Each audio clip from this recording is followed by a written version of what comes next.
The cabin filter is located on the passenger side of the vehicle, behind the glove box. Open the glove box. Unhook the dampener arm.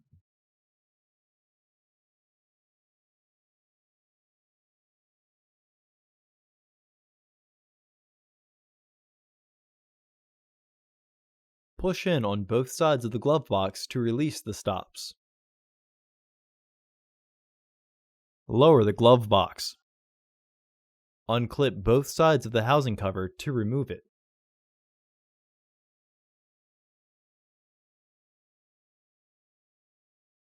Remove the filter frame by pulling outwards. Remove the filter from the tray.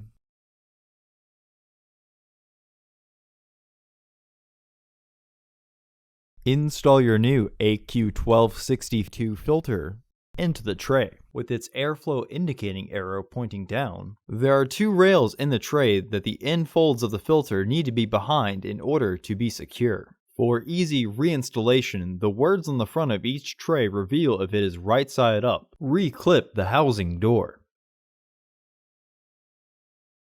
Reinstall the stoppers.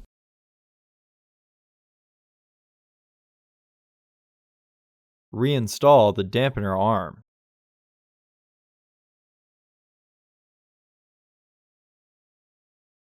Close the glove box. Order your parts today at filterheads.com. Also, please like our video and subscribe to our channel so you won't miss any new content.